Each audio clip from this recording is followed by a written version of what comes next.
vehicle? Problem. There was a time when car parking was not a problem at all in the university.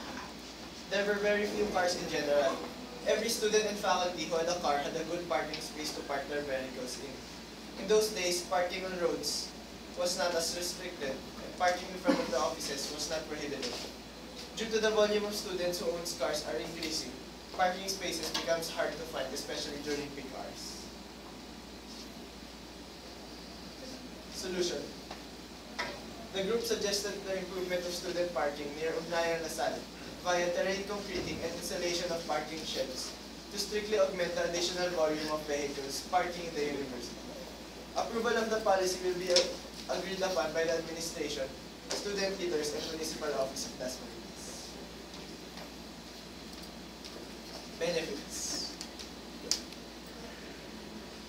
The benefits of the projects are of the following. Ensure the safety and protection of the vehicle against sunlight. Development of large surface parking area and make use of the space efficiently. Innovating and developing parking lots makes more vehicle and car owners convenient which fit the modern day.